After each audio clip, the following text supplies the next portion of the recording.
Hello, Scream Demons, and welcome to the Screams from the Basement podcast with Sam and Casey.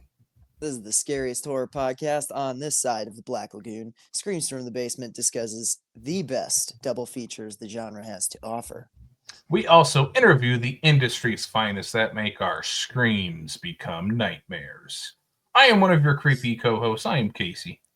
And I'm Sam the Damned, and let's get screaming on this very special episode. Let's get screaming on this very special episode as we are using this episode. Well, okay, let's set the table a little bit for this episode. Yeah. We were originally going to be doing a double feature with Kayla Becker, aka Kayla Braxton, who hosts Killing Time with Kayla, and we were going to talk about Barbarian and Castle Freak. Yep. But the LA fires put a little wrinkle in that plans. That is going to happen in February. That'll be our last episode in February. Kayla just threw like this big comedy fundraiser the night we're recording this. So that got pushed back, but we will still do that episode. And in that meantime, while all that stuff was happening, unfortunately, we lost an icon of the industry, Mr. David Lynch, who passed away this past week. And we thought, I mean, this is a perfect time to finally jump into the world of David Lynch for the first time ever for both Sam and I. Yeah. Neither one of us had seen anything Lynch prior to this episode. I mean, I've known of David Lynch for years, it's just one of those things where I've just never seen anything of his. I know Twin Peaks is huge, and I've always kind of wanted to check it out. It's just one of those things that I've just never gotten around to. And I'm glad that we finally did this. We'll talk about the movies themselves, but yeah, it's cool to. It sucks that it had to happen after he passed. Like it sucks that that's the catalyst for us doing this episode. But I am glad that it pushed us to finally just get a blind spot taken care of, Yeah, arguably our biggest blind spot in not just horror, probably just in cinema in general for both of us is the blind spot of David Lynch. Like Sam said, I grew up hearing about Twin Peaks. It was always like people talking about Twin Peaks and the X-Files when I was really young, of like the two like pretty big kind of adult horror sci-fi dramas, all that stuff wrapped together in one. Stuff, I obviously wasn't allowed to watch as a kid. I've since gone back and watched some of the X-Files, but I've never jumped into Twin Peaks or anything from the world of David Lynch. But today we're gonna take care of that. We're gonna finally jump into the work of David Lynch when we're talking about Eraserhead and Blue Velvet. Now, are these the two that we should jump into first? I mean, that could be up for debate. Sam and I are going to Mulholland Drive at the State Theater next week, so we'll have some more Lynch there, and obviously there's so many other Lynch movies that we could have jumped into, but we thought these were probably the most appropriate ones for our podcast, what we do. Also, we're just not going to be able to watch all of Twin Peaks for the podcast. Like there's just so much of that show. So I think both of us will probably jump into that eventually, and we can maybe talk about it in Doobie Doing. But today we're talking about the double feature of Eraserhead and Blue Velvet. Sam, are you ready to take a dive into the world of David Lynch? Yeah, I really am. Are you? Because I'm not. Especially since we're starting off with Eraserhead. So Sam, 1977's Eraserhead, written and directed by David Lynch, amongst all the other things on a movie set he did. This is Lynch's first feature film. And the plot of Eraserhead, this is what I wrote down, and we can get into it afterwards. Okay? Yeah. So the plot of Eraserhead. A man in a sky planet pulls some levers to launch a giant sperm from the head of Henry's strange-looking head to impregnate a giant pool of liquid inside of a crater. Mm-hmm. Eraserhead. Yeah, that's the inciting incident. Yeah. That's the inciting incident. That's how we're jumping into this. Sam, initial thoughts before we jump into that. What are your initial thoughts, your first reactions to Eraserhead? So I told you a little bit texting back and forth after I watched this movie. I I liked Eraserhead, but I found it absolutely miserable. Like I found this movie so tough to get through by design. And in that aspect, like I think this movie is just a rousing success. Um I'm very conflicted on my feelings on this, and I think I'm supposed to be. I think you should be conflicted after watching something like Eraserhead. Like I don't think this is a movie that is supposed to be completely palatable to people. Um but the more I've sat with it, the more I've really thought, no, like I liked Eraserhead, even though I didn't like it. If that makes Interesting. any kind Okay. of sense. Like, yeah. So, also, to set this table for me a little bit, you might be listening to this thinking, his voice sounds a little off. I have been ill with the flu for the all of last week. I was out. I was down for the count. Um, and it was one of the worst flus I've ever had. I had severe brain fog. I could not sleep at night. When I did sleep, I had the weirdest, awful, most like circular dreams, you know? Um, and I tried to watch Eraserhead while I was still sick. And I got about It might have made 15. it might have made more sense if you It, finished all of Eraserhead. I don't know. it might have, but I made it 15 minutes in and I'm like, look, I'm dealing with this all night already. I can't do this right now. So I turned it off and I went back to it after my fever had been broken for a few days and I was at least feeling somewhat better.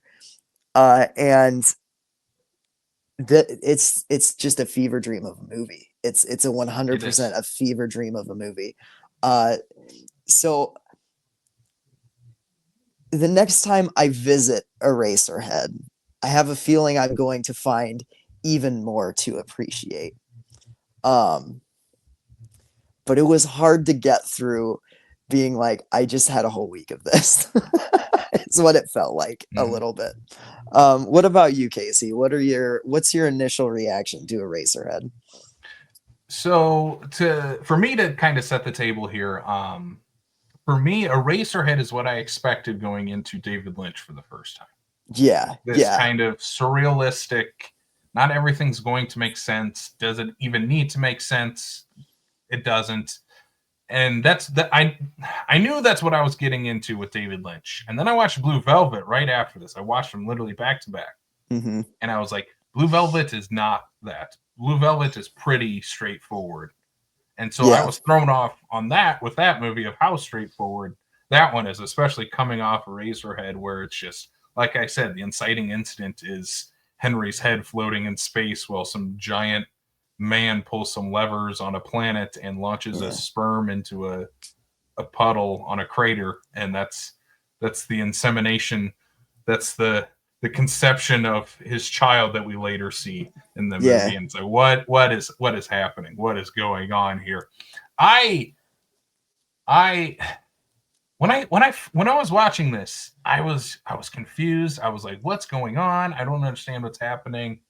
And it was just a vibe. And I didn't know if I was on the same wavelength as it yeah. until after I watched it. And then I was like thinking back to all of it. I'm like, no, I hmm really like this. I really like this movie. And I feel like I'm gonna go back to Eraserhead in the future and be like, no, this is I gave it 3.5 stars, already going to our ratings. Like Yeah. that's what I gave I Eraserhead. I feel like that's just gonna go up every time I watch this movie because it's one that just sits with you and you have so many questions. And I love movies that ask questions that it doesn't answer, and probably never intends to ever answer. And that's Eraserhead, and I do like movies like that.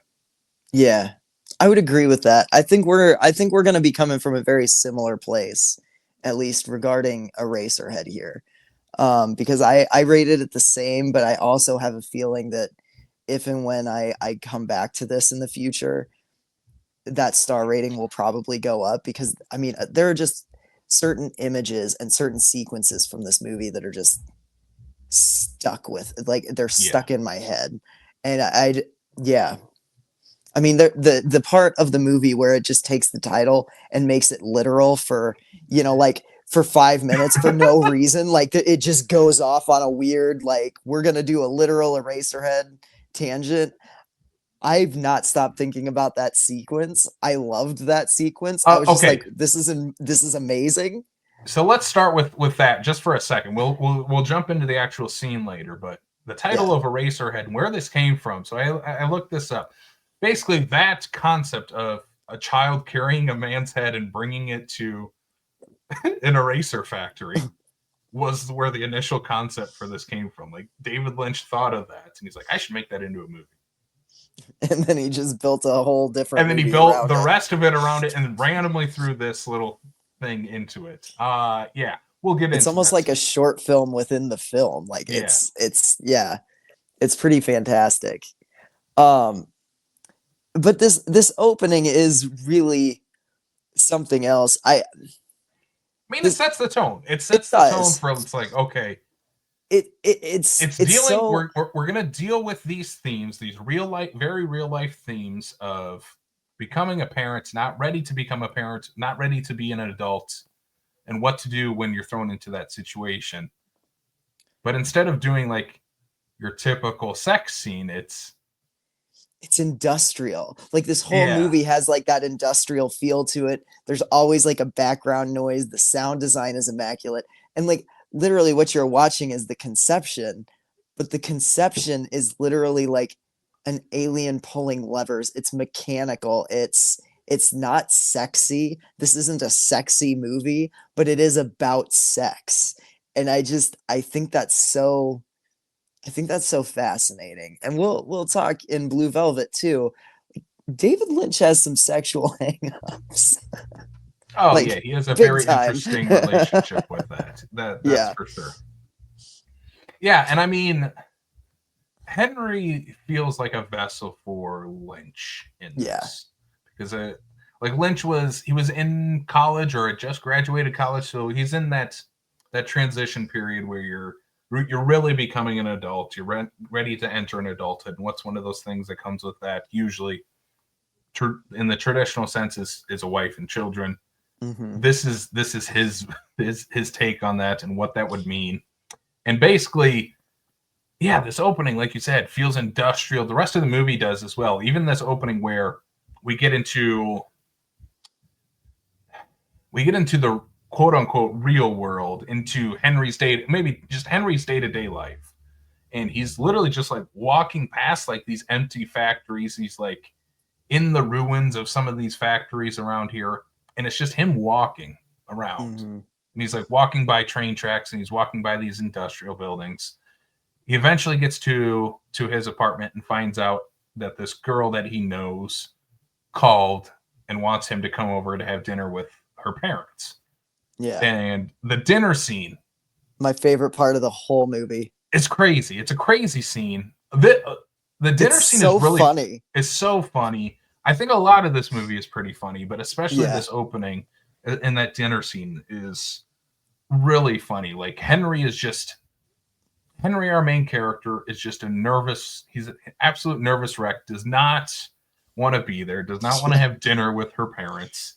He literally says like one word to the mom and then just sits down on the couch. Yep. And it's just awkward silence. The dad is hilarious. He Look at my keeps knees. yeah, and he keeps talking about like his arm like goes numb from some kind of accident that he had at his job. And he'll randomly just go almost catatonic, but he has this huge smile on his face. Like Yeah. it's So yeah, It's so relatable because it is like a very awkward like meeting your partner's parents for the first time, and how like awkward and kind of the empty spaces can be, especially when you're like left alone in the room with your mhm. father-in-law for, you know, but it's He he gets cranks it Henry. up to like an 11 in Yeah, Henry gets the dreaded question of what do you know? it. Yeah, what do you It's like know? what an awkward question to like just talking in general about that question. It's like And what he's got a great response, which is like, I don't know much of anything. yeah, I don't know much of it. Like what do you want me to tell you? It's basically his response. I don't know much of anything. Like what is this? What do you want me to tell like you're asking me about my life, my job? Like what does that question even mean? And the dad just stands like after Henry says that, I don't know much of anything, he just sits there and smiles back at him. Yeah. And it's just so awkward and weird. And they have these tiny chickens that they say are like industrial made chickens, and they want him to carve the chickens. He's like, just carve it Yeah, like a normal chicken, the you know? tradition of like the father carving the meat for the family, and it's Yeah. instead of like a turkey, it's these tiny like mutated chickens that start like oozing goo out of them, and then its Kicking legs their start legs. oozing. It's so what a nasty. what a great effect though. Oh yeah, it's fantastic. I mean, the It's effects in this movie are pretty insane for a yeah, very independent, low budget movie from 1977. These practical effects are insane. yeah, yeah. And like everything with the mom, like she's interrogating him, like about have they had sex? She Sexual intercourse. yes, sexual intercourse, and she reveals that the her daughter had a baby, and Henry goes like, "Well, that's impossible. We only had sex a few weeks ago." And the mom's like, "Well, it's premature." And I love before you even see this baby, the girlfriend literally yells like, "Mother, they don't even know if it's a baby." And it's just like, "Oh god, what are we going to see when we actually do see this baby?" Uh huh. And it does not disappoint. It is not. Also, during the scene, okay, there's one character in particular. She only shows up for this. It's the grandma. Yeah. That's Yeah. just she's just pretty like she's like catatonic. She's just sitting there In the in like kitchen, yeah. in the kitchen, and she's tossing a salad. Except the mom is helping her toss a salad, and then puts a cigarette in her mouth and lights it for her, and then it just sits there in her mouth. Yeah. Oh, it's so like it's so funny. Like I was laughing through this whole thing, but it was also extremely unnerving. And I think that that's something that I mean, just judging from the two movies that we have watched of David Lynch, like that seems to be kind of his MO. Like there were a lot of times that I was laughing, and like part of it was because it was funny, but sometimes I was laughing because I'm like, this is just so uncomfortable. I don't know what else to do with myself. Like this is unnerving and it's unnatural, and I can't quite make out why exactly these things are happening on screen the way they're happening, Yeah. you know? I will say though, the first half of this movie though is it's not straightforward, but the themes that it's going for are pretty. I mean, it's pretty blatant that we've talked about. You know, Yeah. becoming a Oh, yeah. parent, the awkward interactions of meeting your spouse's parent for the first time. Even the catatonic grandma of like someone growing old that needs help with doing everyday tasks like tossing a salad or lighting their own cigarette. You know, that's the basic stuff, especially in these first like 20 minutes. The rest of the movie is not like that. Like No. I have so many questions on stuff, especially when we start hanging out with Henry in his apartment of like what does that mean? What is What's going on? real, What's even? real? I think all of it's real.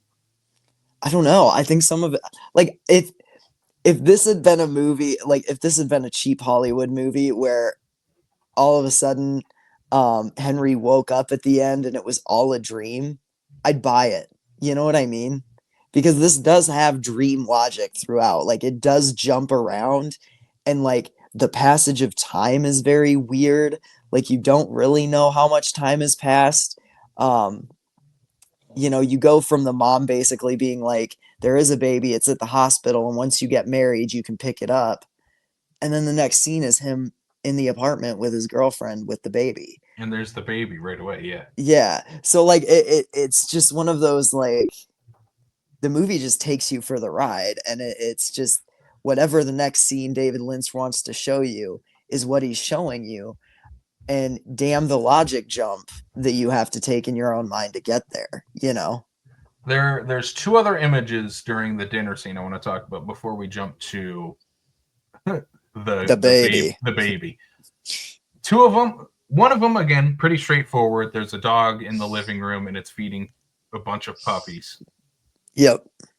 Again, the parenthood survive. Parents allowing their children to survive. Teaching them survival skills, feeding them, doing the And the basic sound design on necessities. that is like, ugh. Yeah, it's very gross. Yeah. All the sound design in this movie is super goopy and gross.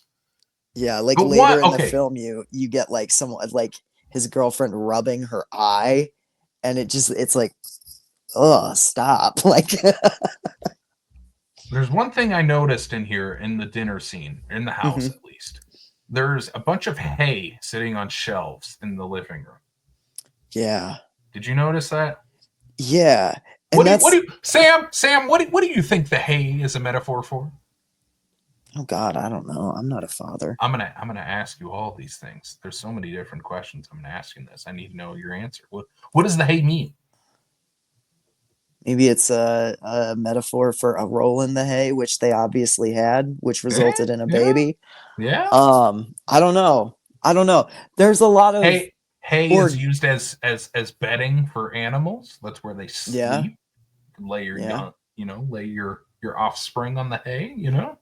Well, and that's the thing is like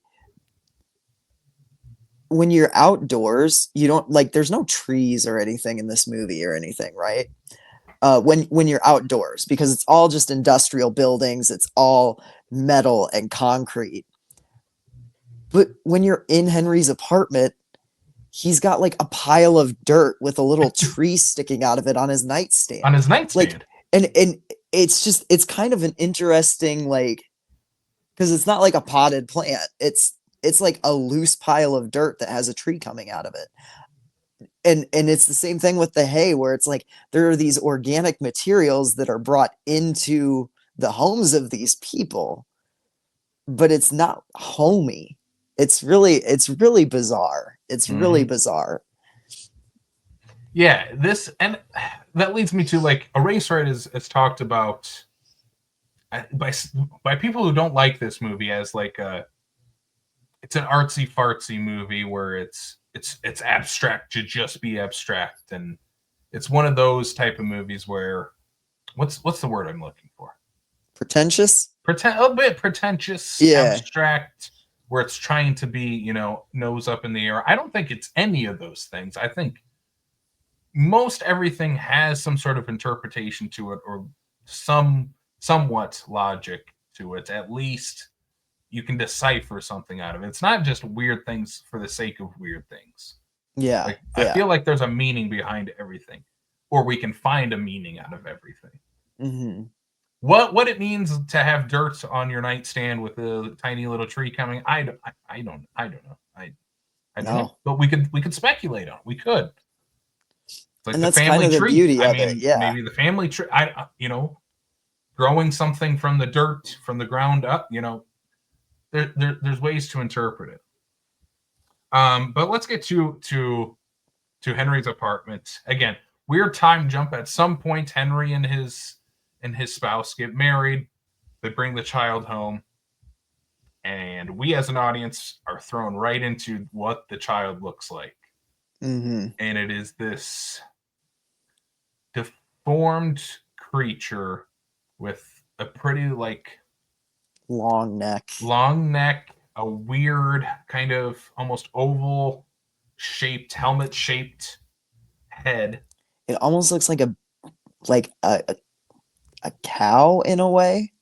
Like So I think that's what they used to make the baby was a calf head. Yeah, yeah, that's what it. I think I read that somewhere, and yeah, it's. But I've also read that like Lynch didn't tell anybody how he made the baby either. Like he was very secretive about what he did to create Hmm.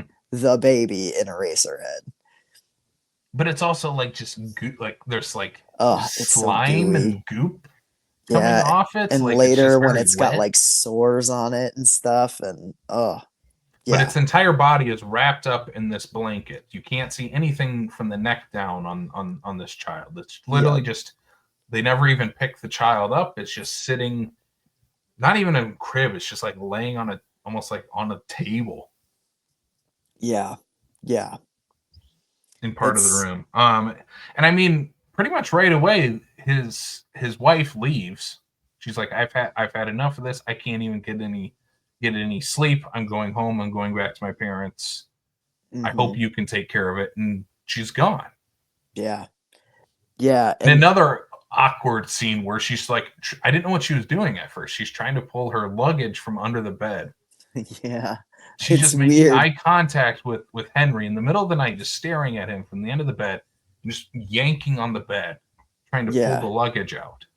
And yeah, I'm but you like, don't know that's what she's doing until the yeah, suitcase finally comes out, and it's a very awkward scene, again, but is it's it like, also really funny. it's really funny, it's awkward, what was the beginning of that relationship, the bed knocking, Yeah, and the end of it also the bed knocking in two very different ways. that's kind of what it feels like, right? Like it Yeah, that honestly, that is the most I'd almost say that's the most overtly like sexual moment of the movie is her trying to get the suitcase out and from she's under trying to the leave. bed and she's Yeah, trying to leave. Like that's such an I don't know, it's such an interesting because there's even like a, a sex scene later, but it's not really sexy. Like there's it's no just confusing. yeah. I the girlfriend like yeah, she hysterically leaves him with this baby. He starts like hallucinating this woman in a radiator. Okay, we got to talk about the woman in the radiator. Yeah, don't ask me what it means cuz I have no Sam, fucking clue. Sam, in the radiator that heats his tiny little apartment, there's this woman singing "In Heaven." Um, Terrible fucking song. it's a creepy song. It's very It creepy. There's some sort of meaning to this. She has like these giant, like paper mache swollen, cheeks. swollen cheeks that are Yeah. sort of like deformed a little bit, Yeah. and then she's stomping on these giant sperm Yeah. on stage. What does this mean? What is it? Sam? Tell us in your I'm going to horror say theory. In your horror theory, what is the woman in the radiator? to me it kind of feels like it's his self-conscious or his like conscience a little bit, like his inner voice. And I mean, spoilers for a movie from 1977. Like this you kind of know from the get-go this is going to end with him killing that baby, right? Like that is just I feel like that was inevitable. Um It was inevitable that one of them was going to die. Yes. yes, yeah. And to me like thinking back on it now it's like well if that's like his subconscious or some manifestation of it like that lady is stomping on his offspring, you know? So to me, it's very much like already planting the seeds in his mind of you're gonna kill this baby, you know? Okay. Yeah. I it could be a thing. It might be a metaphor for him masturbating. Yeah, could be, could Like be. I Oh I yeah, mean, it's just him picturing a woman, and then sperm falls from the sky, and she stomps on it, making it disappear. Like I think that's another way to look at it. yeah, that What could is what be. what does it mean? I don't know what it means. again, she's singing a song like in like what? How does the song go again? It's like in heaven, everything is fine or something like that. And again, could it be like there's a brighter future out there for me? Am I better dead? Is the baby better dead? Like what? What Yeah. could that mean? And that song, like, it's a recurring motif. It plays over the end credits. Um, it is a song that if I had watched this while I was sick, I probably would have had it stuck in my head on loop all night, and I probably would have jumped out a window. Um, yeah, And then, like we said, Henry has sex with his neighbor, quote yeah, unquote sex. They basically like fall into this like they're in her apartment and they fall into like this weird pool pit. yeah, Like she basically pulls him down. Like yeah. They like it's like this milky liquid in the tub too. It's like yeah, it's really, really weird. Um, and then obvious, and then there's this weird intersection where like the wife comes back and she's hogging the bed and he keeps trying to get her to move over and she won't, and she's rubbing her eye, and the sound design is so awful, and it just lingers on her rubbing her eye, and it's doing this like it's somehow both dry and wet, like it's so gross. And I yeah. just I watched this with headphones on, and like the sound design in this movie is really something else. If I can say one thing definitively about Eraserhead, it is that it is a masterclass of sound design. And anybody who's looking to do sound engineering for like movies 100% needs to watch this one. I Like would it say both is, both of these movies have some yeah, immaculate sound design to them. yeah, that is true. That is But true. yeah, for up and coming filmmakers, Eraserhead is definitely something to look at on sound Yeah, design on a budget for a low budget to enhance everything in your movie. yeah. Because there's not a silent moment in the movie. Like even when characters aren't talking, even there's always like something in the background. And it's kind of like one of those things where you can't necessarily pick out what it even is. There's just always some kind of white noise going on. And it slowly drives you insane a little bit, like Mm-hmm. watching it. I I I love the sound design in this movie. Are you ready to talk about the racer head part of this? Yes. Because there's a whole lead up to a child bringing a head to an eraser factory. Yeah, because it's after he has sex with his neighbor. Yes. His head pops off Pops off, makes and a is sound. replaced by his baby's head. Yep. And it falls out of his window and Really lands on the funny. street. Again, just like makes a funny sound effect when it falls. It like Yeah, literally like splats on the ground. It falls out of the window just yeah. And then this little like Oliver Twist like kid picks it up and brings it to the factory. And there's this guy. Oh, what's the guy's name that works at the desk? Is it just like Joe or so? I don't know, but like the foreman at this place or the boss or whatever is just like yelling at him, like, and when the kid brings in the head, the front desk guy tries to go to the back with him, and it's just like, desk now, Joe. And he just got like, it's so funny. Like I don't know, this poor guy just gets yelled at for his job, I guess. Like his poor job at the eraser factory. yeah, But his head like ends up on like the conveyor belt, yeah. and They like drill into it. yeah, and it somehow gets turned into an eraser on a pencil or Yep. multiple erasers on pencils. And they even test it, and they're like, And "Oh, it's good, yeah, fantastic." and then it goes back to normal. Like Yeah, and then he's just back. Yeah, yeah, like so. There's like it does come at that point, like right after he's had sex with the neighbor, all that kind of stuff, and it kind of makes me wonder if like Sam, what does his severed head mean? like it makes me wonder if that's just where he's reached his limit. Like, because it's towards the end of the movie. Like we're in the like build up to the final moments, right? Yeah. Like pretty shortly after this is where the proverbial shit hits the fan. Um, so I wonder if it's just like this is his breaking point, and maybe this is all in his mind or whatever, where he's just like, pfft. But like he's lost his head at this point. Like he's had enough. His baby won't stop crying. He, his wife keeps walking out on him. Yeah.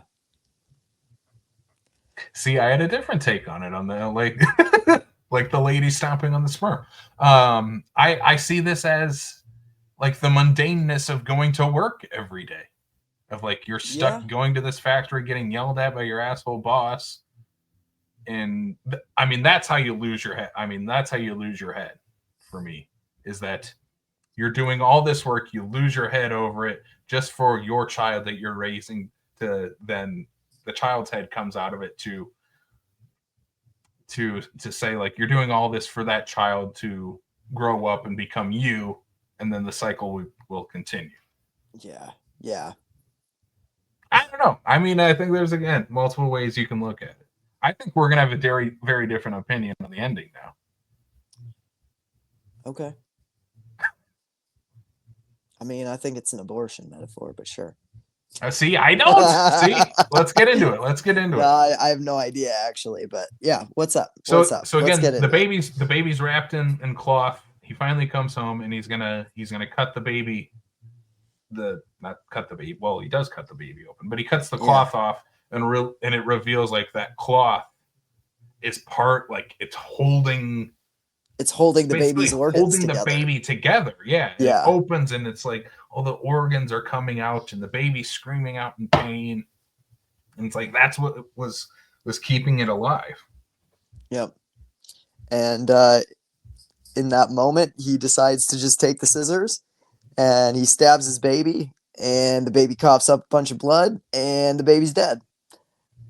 And then paper mache cheek woman greets him in heaven and gives him a hug and tells him everything's all right, I guess. And he's got his head and all the sparkly stuff and the sound, that iconic image there. Yeah. But also, like, isn't there like a giant bait? Like, doesn't the baby get really big? Yeah, something like yeah, it does. It does. In the radiator world, right? Yeah, yeah. Oh my god, yeah. What a weird movie.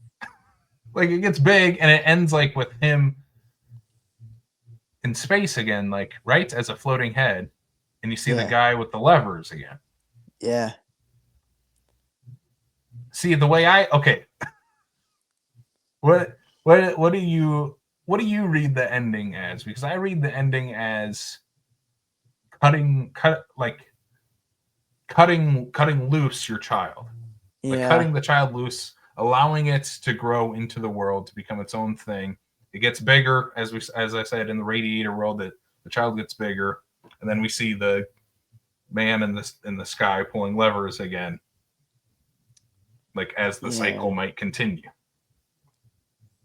But also, like it could just be that the baby dies. Like Yeah, see, to me, I'm just like, I think the baby dies. I think that, like, I don't know. I'm like, maybe part of his reason to like never explain this movie is because like maybe it's just unexplainable, and maybe he likes it that way. Like maybe David Lynch is just like, no, I want this ending to just be what it is. This is something that I've always struggled with in like literature courses and things like that, where it's like find the meaning in things, and I'm like, I think sometimes things don't even have meanings, and I think that's okay. I think sometimes that you take things as they are. And to me, like, he kills his baby. It's a rejection of fatherhood. Like he doesn't want to be a father. He doesn't want to be a single father. And he's been left to his own devices with this baby. And I don't think he means to kill it. but I also think he wasn't prepared to be a father. And in doing what he did and cutting open the cloth, he he accidentally fucking killed his baby. Like, and he puts it out of its misery. I don't know. I don't know. Super bleak ending. It Yeah, made this movie made me or feel. it's a positive one. I mean, I just like I said, this it's movie made me feel so many things. the Like cycle. The cycle yeah. of life continues. I guess. I mean, there's again. I think this is one of those movies where you can find an interpretation to it, like both of us have, Mm-hmm. or you can say there's not. There's nothing to it. Like you don't need like it's one of those movies where you can find something out of it if you need to, and if you don't, you don't. Like Yeah. Yeah. it's just one of those type of movies. And I mean, we talked about this, and it's one of my trivia notes is that David Lynch has a very famous interview, amongst others, where basically he says in an interview, Eraserhead is my most my most personal movie. And the interviewer asks back, would you like to elaborate on that? And his response is no. Yeah. And He doesn't need to. no, not at all. Like I love an artist that just lets their art speak for themselves. Like it's there's a validity to doing like artist statements and to explaining like what you mean and being explicit with like like whatever the message behind a piece of art is. But I think there's equal validity to just being like, you know what? I made this with a certain thing in mind, but I'm now giving it to you, the audience, and it is whatever you want it to be now. Like whatever this is to you, that's what it is to you. And I'm not going to do anything to change that. And I kind of like that. Mm-hmm. You know, are there things, especially about the next movie, that I'd like to ask? Yes. But also, like, I don't need those answers because, like, the movies themselves stand on their own. And whether or not they resonate with me or whether or not, like, I get a certain thing out of them, like, that shouldn't matter. That shouldn't matter to Lynch. That shouldn't matter to anybody else that's watching these movies. Like, movies are a personal thing. Like, movies they're a personal thing for the people behind them and the people watching them. I can watch something like Jennifer's Body, and that means something like insanely different to me than it might to anybody else because of like my very distinct relationship with that. And I think that's okay. Like I don't know. I like that. I like Mm-hmm. that. Movies that everybody loves or that are like easily palatable, like they're fine, but They you don't know, make you think remote like something like Eraserhead does. Or yeah, yeah. exactly. Like I'd rather be challenged by a movie and not necessarily know how I'd rather watch a movie and not necessarily know how I feel about it than watch something that just gives me nothing. You know what I mean? So, I don't know. That's that's Eraserhead, I guess. That's Eraserhead. Even as we're talking about it, like I said, I gave this a 3.5 star on Letterbox. That's not enough. I mean, come on. Yeah. Like what? I'm Eraserhead, Sam. How many Eraser heads are you giving Eraserhead? Oh, I'm giving this one sperms. Oh, how many squashed, stomped on sperms Stomped on sperms. that make a You know gross what? sound are you giving this? I am gonna bump this up to a 4. This movie like really works. Um, as just a really I don't know. I just still don't quite know if this is like my jam entirely. Like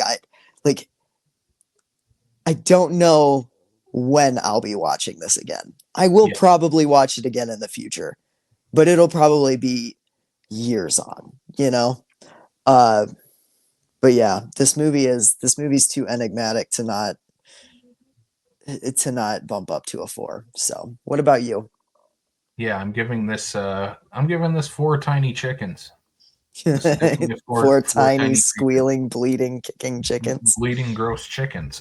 Yeah, definitely. Yeah, it's Yeah, one that I'm so glad we finally watched and got to.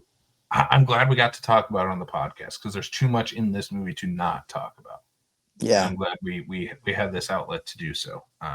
Yeah, this was so much fun. I loved this movie. The only other piece of trivia I have for Eraserhead, as we will transition into Blue Velvet in just a minute, is that this is the movie that George Lucas saw and said, "That's the guy I want to get for Return of the Jedi. That's the guy." And That's so obviously crazy. that did not happen. No, that's I so have another crazy piece of though. trivia related to Mr. George Lucas when we talk about Blue Velvet. Okay, okay. But Sam, before we get to Blue Velvet, let's get to our first ad read for the show. Yeah. For over 40 years, Fangoria has been the leading source for all things horror. The famed magazine is back with a vengeance every quarter with new in-depth discussions on the best contemporary horror, sci-fi, and macabre. You can use our affiliate link to save 20% on your annual subscription to the magazine, back issues, and the latest Fango merch. Visit shop.fangoria.com/screams from the basement or scan the QR code on the screen as you watch us on YouTube and use our promo code Screams from the Basement at checkout to save 20%. Again, thank you to Fangoria for helping out the Basement Boys. Yeah. All right, Sam, are you ready to jump into Blue Velvet? I am. I am.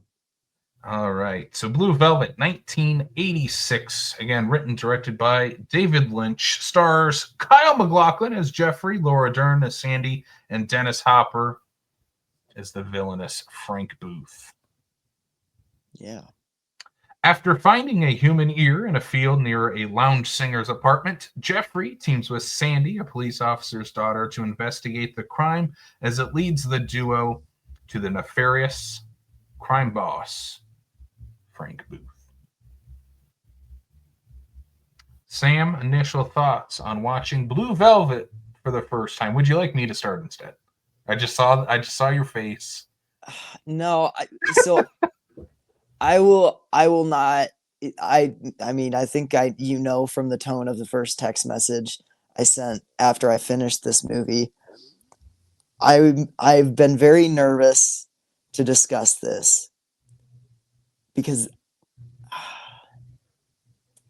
this movie did not entirely work for me, which is I'm surprised because like you said, I mean, you said when we were talking about Eraserhead, Blue Velvet is very much more a straightforward movie. Mm-hmm. And I think that was maybe my first thing of like, wow, this is like not exactly what I was expecting. Um, I found myself a little disconnected from this movie. Uh, and that's not to say it's not good. That's not to say there's not stuff in it that sticks with me. Especially in the third act, I will say, we'll get to it. We'll get to it. But I found myself weirdly kind of disengaging with Blue Velvet and having to kind of pause and rewind and just not just it didn't hook me the same way that Eraserhead did. Like while I was watching Eraserhead, I was hooked in, even as like tedious as that movie can be because it's by design is very tedious. This one is not that, but I found myself kind of checking out every once in a while.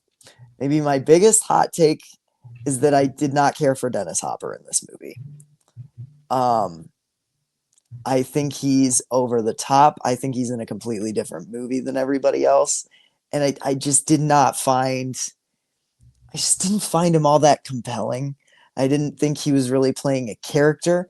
I thought he was just honestly being kind of a cartoon in a movie that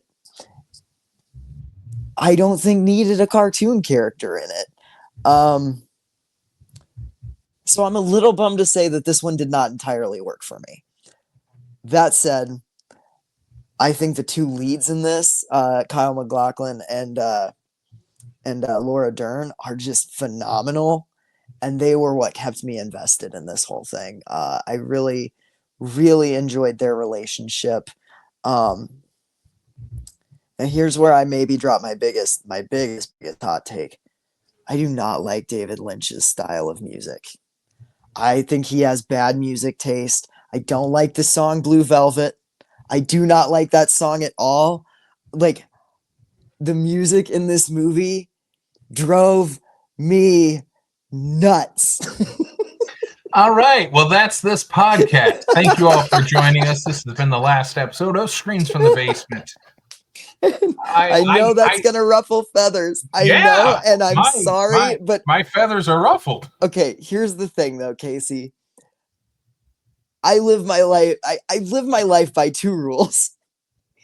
Okay, I host this podcast by two rules. One, Okay. I will always find good things to champion about a movie. Always. And I have plenty to champion about Blue Velvet. I do genuinely like a lot of this movie. But I also have to be honest in my opinions. And I really, really, really didn't like the music in this movie. I really didn't. It drove me nuts. So there's that. There's that. Casey, bring us back up. Why is Blue Velvet a masterpiece?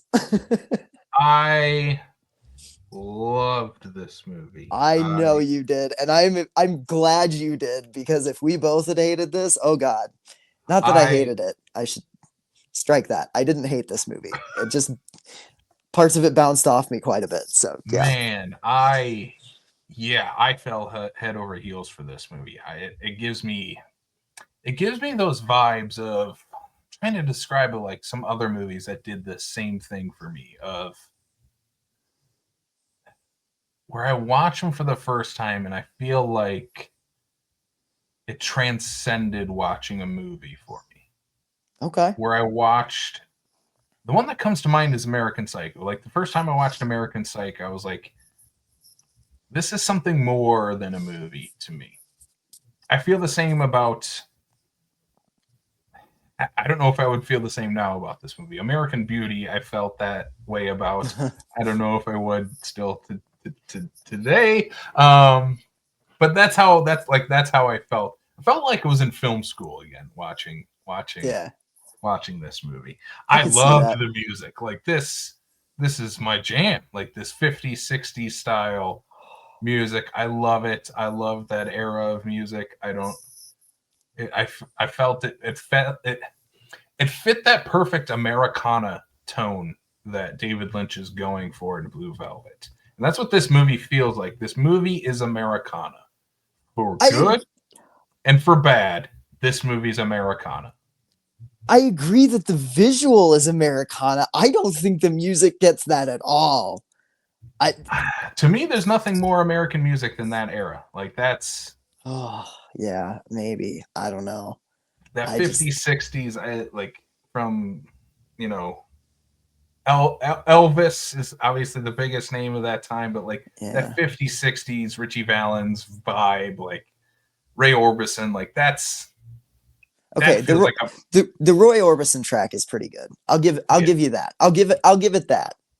I do not like the title track of this movie. I did. I loved it. I thought it was incredible. Again, the movie just opens with these visuals of Americana, of like a flower with a white picket fence behind it, and someone mowing their lawn, and like, there's an ice cream truck driving by. No, it's a fire truck. It's a fire truck, and they're waving. A bunch of firemen hanging off and waving, and it's just these classic suburban Americana images. And I feel like that's what David Lynch is commenting on the most in this movie, is American culture. Yeah. Of having that classic Americana, and then he gets into the underbelly, the underside of this country, and both are equally presented in this movie, for both good and for bad, and they're just intertwined. Like you have you have that classic like nuclear family with Sandy, and then you Hmm. have Jeffrey, who do they say what happens to his mom? I mean, his mom's alive. Is she? Yeah, her and his aunt. I think that's his mom, right? Am I Because crazy? Is Happy Gilmore's grandma is his aunt, yeah, she is. and then and then but the other lady I thought was that's his mom. At Yeah, the end of the movie. yeah, I think so. Yeah. Okay. Um. But in the beginning of the movie, so in the beginning of the movie, his dad like ends up like choking himself. Like he He has a gets heart attack, I think, is what yeah, it he has a is. heart Yeah. like has a heart attack, gets like wrapped up in the hose too, and like Yeah. falls down, collapses. Basically, is like in a coma. Can't speak to his son. Well, he's not in a coma. He just can't Yeah. speak to him. So that's one of the things that I was like, okay, it opens with that, and it's like it serves the purpose of getting him home. I don't think it needed that. I just the dad being in the hospital did nothing for the actual rest of the movie. Like it happened, and it was a sad scene, and then he's just walking home from the hospital, and he finds the ear, and then we don't even mention the dad again until the very last scene. And like, there's just The dad is there for him to come home. Like it's that classic American story of a boy coming home. yeah, I get that. I don't And he know. doesn't have the option of speaking to his dad about any of this. Yeah. He then has to go to a completely different family. That okay, that's where I'm going with it. Is that Okay. he I doesn't can have his see own that. Yeah, family to yeah, go yeah, to yeah. talk about any of the stuff that's happening in his life. He instead Okay. has to go to the police and Sandy and her family about everything. Yeah. Where Okay. obviously this is his first exposure to the real world here, and he Hmm. doesn't have his family there to help guide him in any way. Yeah, that's fair. That is okay. That is something I had not considered. So the part that really hooked me though is then when Kyle MacLachlan is just walking through this field and he sees this ear on the ground. It's so Like gross. I it love just it. that feels like boom into this movie of I found a human ear. Who does this belong to? How did it get here? What's the mystery behind all of this? And that's what leads to the movie has such a great pace and setup and payoff for everything in this movie. I think there's so many great setup and payoffs in this movie. I think it's a very tight script and a very tight just a very tight movie in general. And this is when he goes to the police and he meets Laura Dern, who is still in high school. He's out of high school. He's graduated, and the two meet up. And I mean, that's we just got to talk about these two. The chemistry between the two is incredible. There are two shots in this whole movie that just did fucking floored me. We'll talk about the other one because it's like in Is the one of third them Laura act. Dern's introduction? The first one was Laura Yeah, Dern's introduction. Her coming out of the darkness, just like slow, just like like an angel in the night. fuck me. That shot is beautiful. I loved that. I loved that shot. Yeah, so Jeffrey had gone to the detective's house and he's leaving the house and she's we hear her talk first and then she comes Hmm. out of the shadows just completely white. Again, has that classic Americana girl next door type of look. Yep. Yeah, you immediately know who she is Yep. just from how he lit her. Yep. Yep. Insane. Yeah, Yeah, the it's two one of the best character introductions in cinema. It really is. yeah. Like it's fantastic. You know what these two remind me of? Hmm. They remind me of Jimmy Stewart in It's a Wonderful Life. Him and his wife, Oh especially yeah. those early scenes when they're walking around town and going on a date. Because again, he's older than her. Yep. And is there any movie star more Americana than Yeah. Jimmy Stewart? Yeah, exactly. It is very like everything with these two. is so good. Their dates, like them going to the diner to have milkshakes together, like when it's doing that stuff, I really love it. Sam, why do you hate this movie? I don't hate this movie. Where I where does it start to lose you as we're going along talking about the movie almost beat for beat here? I do not I just cannot tell you how silly and just out of place I find Dennis Hopper in this movie. And he's in it so much that like it just every time he's on screen, I like the movie a little less. You know what I mean? Like it's just one of those things where for me it doesn't work. I don't think he's trying to find there's one scene with Dennis Hopper in it that I fucking love, and it's when they're in the club and he's tearing up watching Isabella Rossellini singing that awful song, but sure. Um, Hot take. I love that scene. Every other scene he's in, like there's no character. He's just an 11, and I don't really find him threatening until the very last scene he's in, which is where my other favorite shot of this whole movie is, and we'll talk about it. Um, I just the middle part where we are just with him, I'm not a fan of it. I just Okay, so we're about to get to the yeah, introduction of Frank Booth. yeah, And the reason he comes into this story is that Jeffrey and Sandy they're going to team up to solve this mystery because yes, Sandy overheard her father talking about the ear that Jeffrey found, and Jeffrey is obviously he's becoming just like I need to figure this out. I'm the one that found this. Like this is like almost taken over his life of like this obsession of like I need to figure out what's the mystery behind this, hmm and it all leads to basically the tip off is that Dorothy Valens is this singer at this nightclub. She is a potential suspect in this case, and so they decide to scope her out. I'm trying to remember how do they figure out where her apartment is um, the daughter just knows from hearing her for dad. for whatever reason she knows.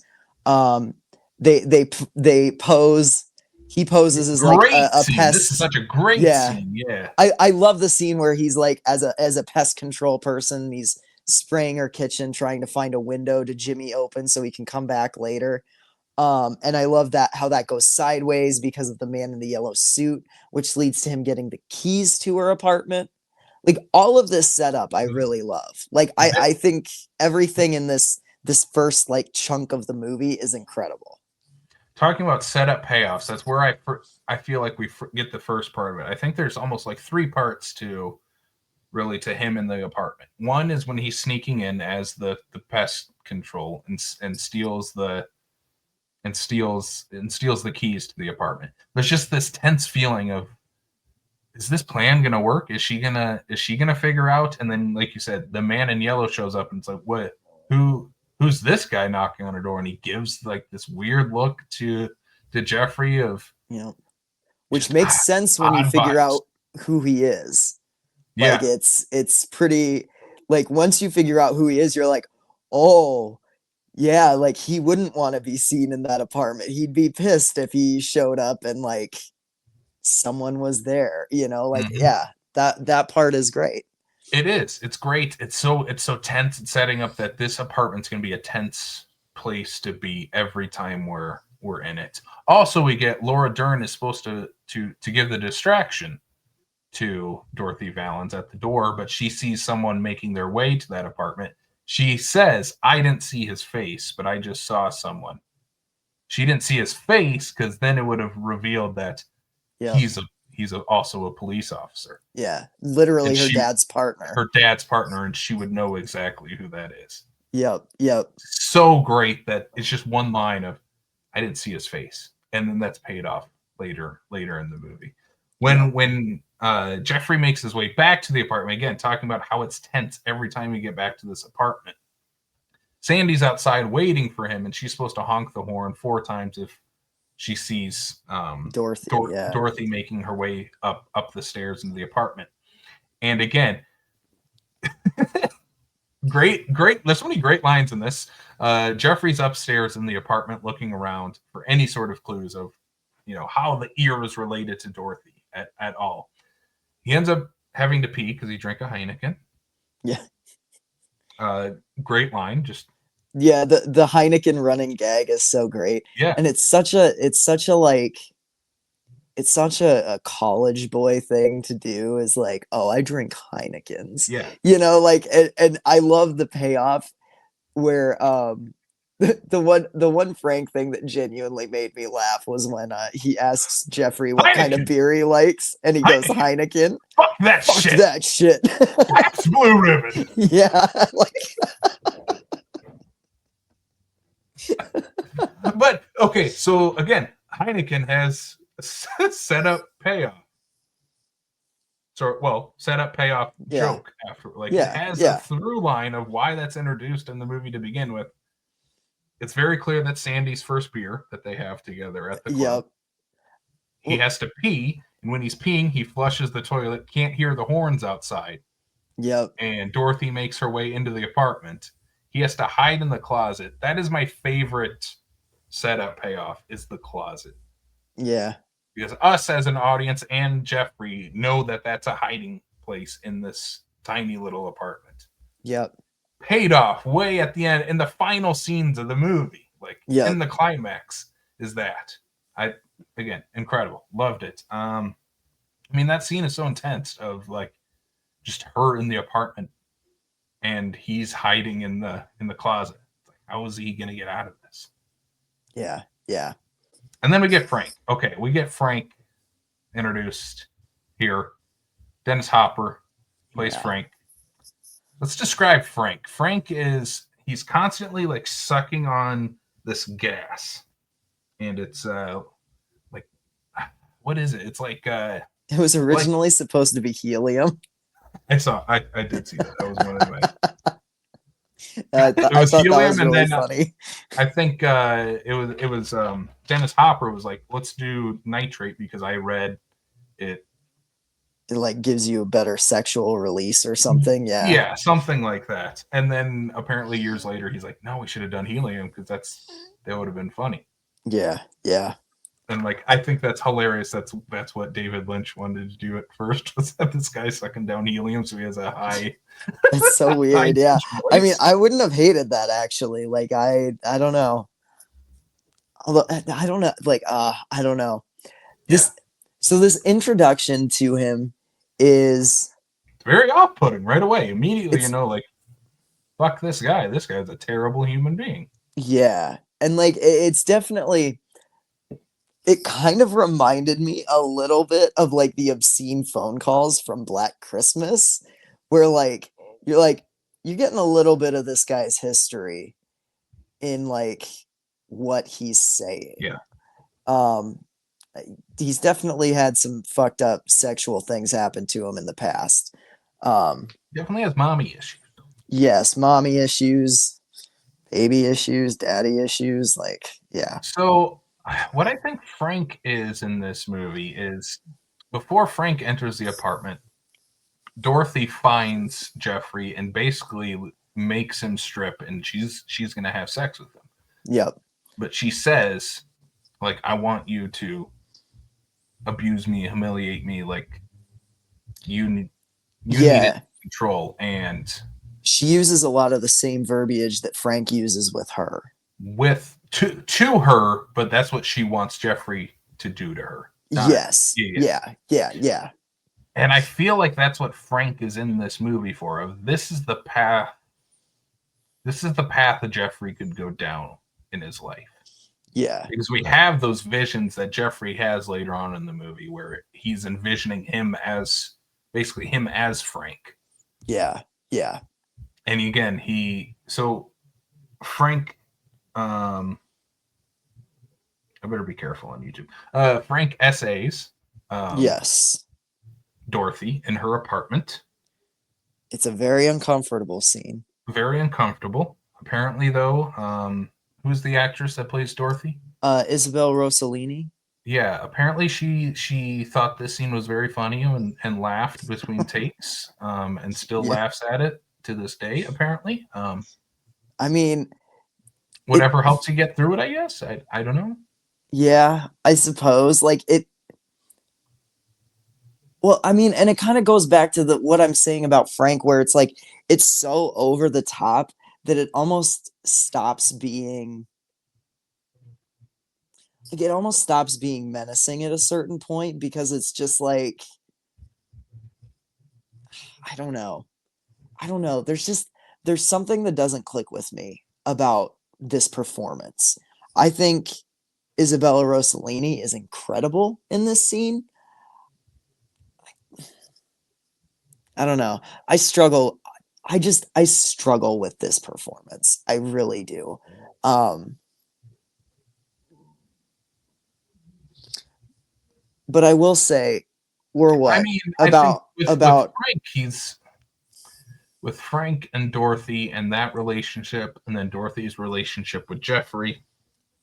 I think I mean, it's only sexual in nature, pretty much. yeah. Oh yeah, Where 100%. you have, looking at all the relationships in the movie, you have Frank and Dorothy, and it's purely one sided sexual. Then you Yeah, have Dorothy and Jeffrey, where he's trying to be emotional with it, but that's not what she's looking that's not for. what she's looking for. There's a disconnect there. And then you have Jeffrey and Sandy, where it is this complete emotional connection between the two characters. Yeah. I do love when Sandy, like when all of the things that Jeffrey has been doing come to light in front of Sandy in the back half of this movie, that like emotional fallout, like Laura Dern plays that beautifully. Yeah. Like she's very heartbreaking in that sequence. As I think is Isabella Rossellini. yeah. Like, yeah. And I think Kyle MacLachlan gets his right after this scene where he sees the essay happen. Hmm. He gets information that he does need. He believes that the ear belongs to Dorothy's husband, Yep. because Dorothy's husband and son have been kidnapped by Frank, and basically Yeah. Frank's Frank. using that power over her and cuts off the ear as a message of you can't kill yourself, Yep. because I will kill your husband and your son if you do that. And I love how Frank refers to him as Van Gogh. Like that's such a fucking mean fucking thing Evil. to Yeah. yeah, like ugh. But I think Jeffrey's big scene is in the car afterwards, where like him and Laura Dern have this scene, and he basically is like, "Why are people so awful? Like, why are people so horrible? Like, it's a strange world we live in that people act like this. Why do we have to? Why do people have to act like this at all?" Hmm. And again, that is paid off in the end with Laura Dern saying that line back to him at the end of the movie, and I think it's such a great juxtaposition between the two on how they use that phrase. It's a strange world. Yeah, yeah, for sure. Uh, Laura Dern's like monologue about her dream with the robins and all that. That's a very beautifully delivered monologue. mhm. So okay, this might be the part I think where the movie really starts to lose you, if I'm not mistaken. It's when Frank kidnaps Jeffrey and Dorothy, and they basically go on this joyride, is what he's calling it. Yeah, yeah. Uh, Although I do love a good Brad Dourif cameo. Brad Dourif, his pre Chucky glory. Yeah. So again, I think this entire scene of the joyride of Jeffrey and Dorothy getting kidnapped again shows the life Jeffrey potentially could go down. Here's all the things you're going to be exposed to if you go down this path of Frank. Yeah. You know, they end up at a brothel. They end up at a they end up at a bar, right? Yeah, there's a bar, there's this brothel with a bunch of like kind of like not necessarily elderly, but kind of these like heavy set middle-aged people that are just like, Mom, almost feel like moms. yeah. And it's just it's a very strange, uncomfortable, like, yeah, yeah. I mean, here's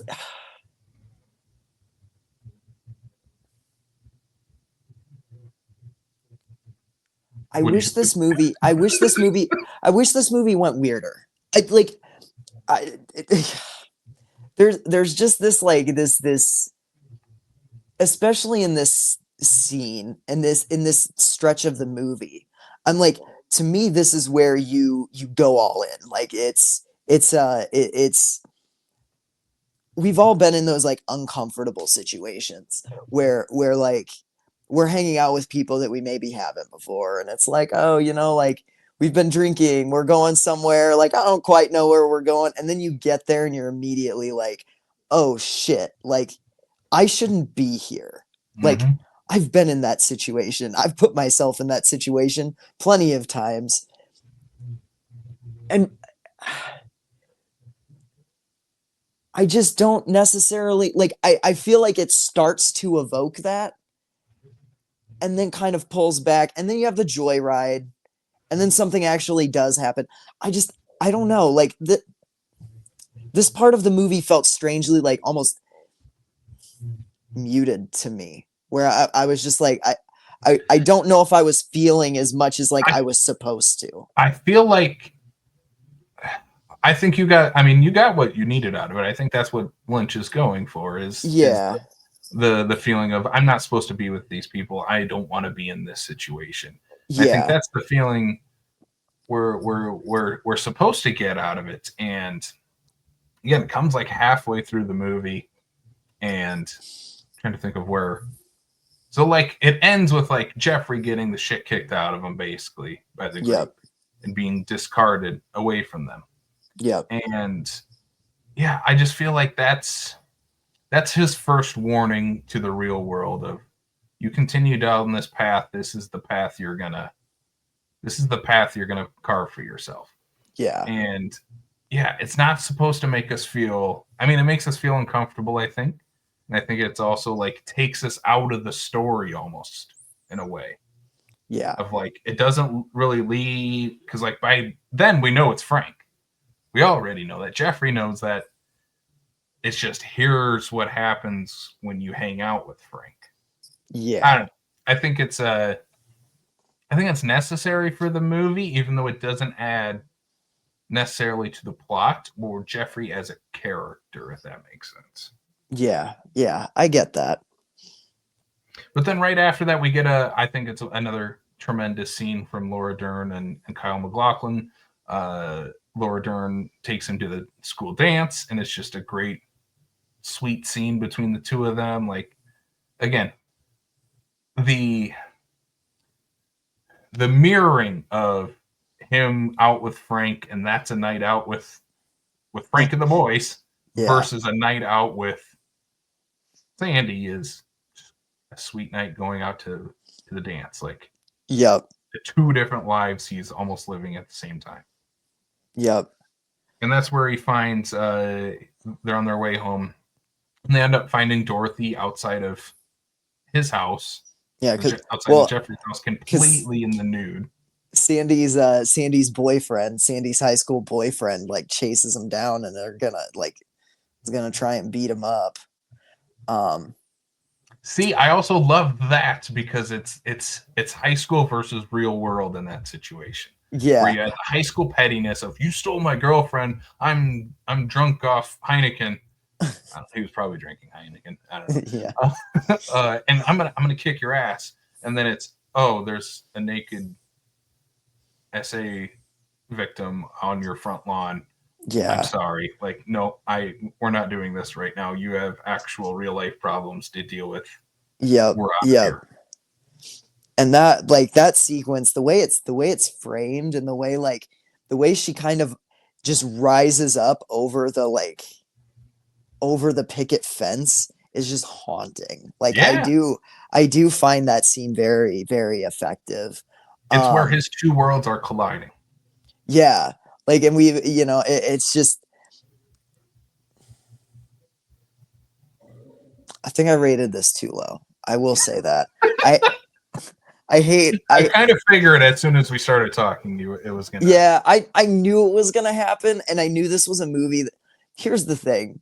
Both of these movies were movies that, like, I finished and I'm like, these are both movies that I need to discuss in order to, I think, fully, like, Yeah. appreciate Sam, and we've been talking about these for an hour and 20 minutes. These yeah, two movies. yeah. And we could probably go way longer, but And we're missing. I mean, there's a lot of stuff we're not even talking about in these. I mean, yeah. but yeah, just Yeah. the image of her this woman whose life is just completely ruined, Yeah.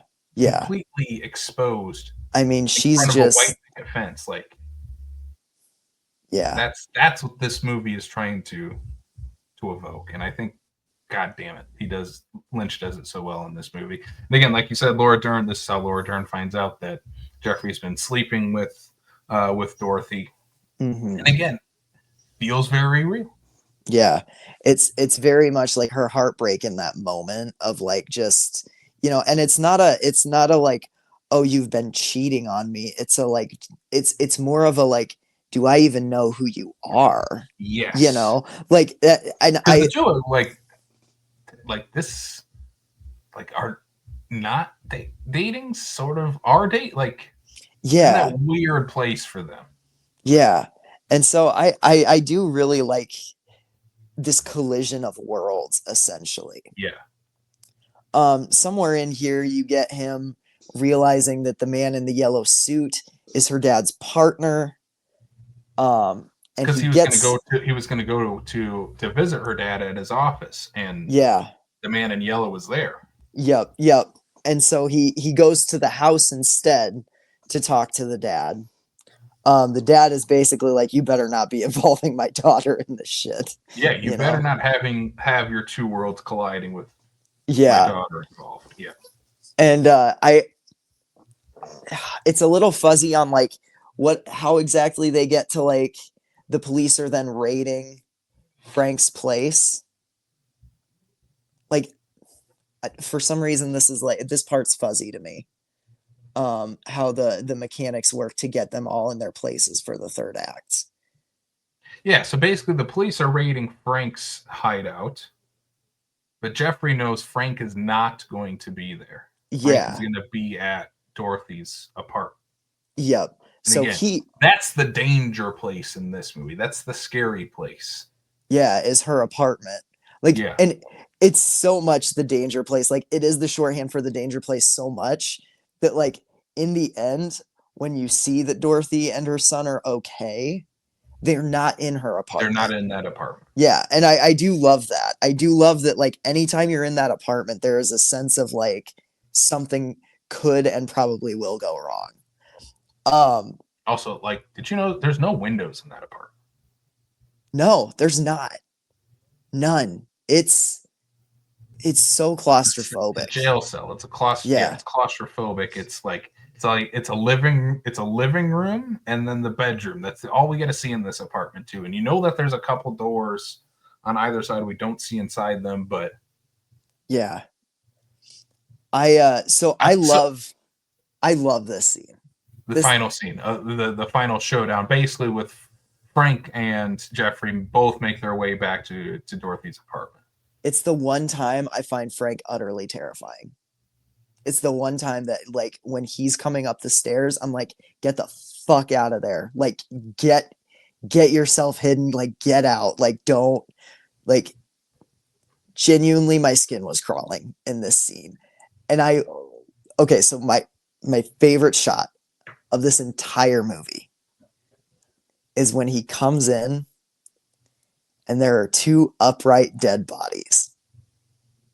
The upright dead bodies, that's what I want from a fucking Lynch movie. Like, that imagery is so, it blew my mind, dude. I was not expecting it, to find a man in the yellow suit just standing upright with a fucking traumatic brain injury, but he's not dead.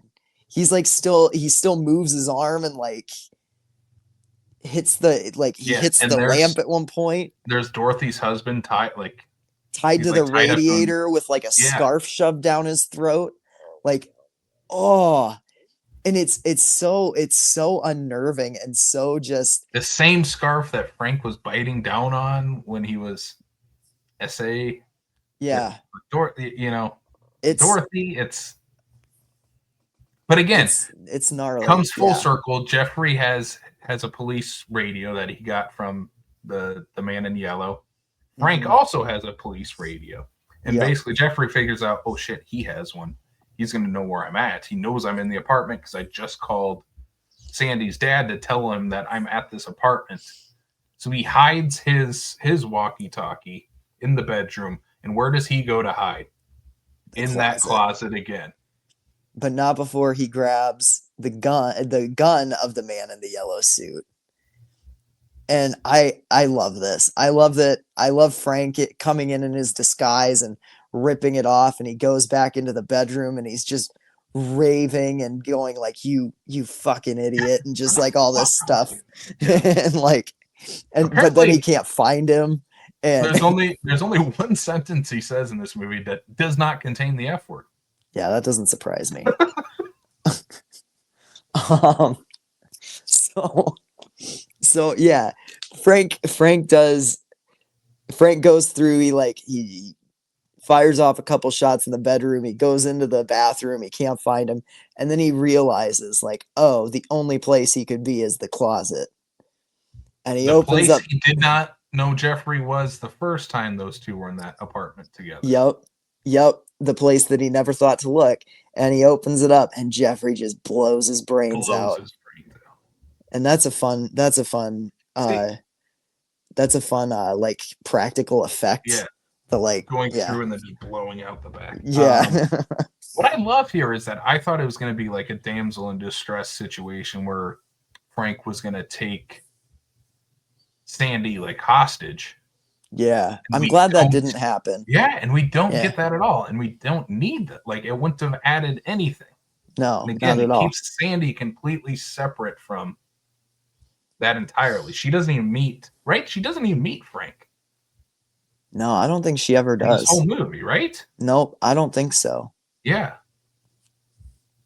Well, until his dead body's just laying on the floor, but yeah.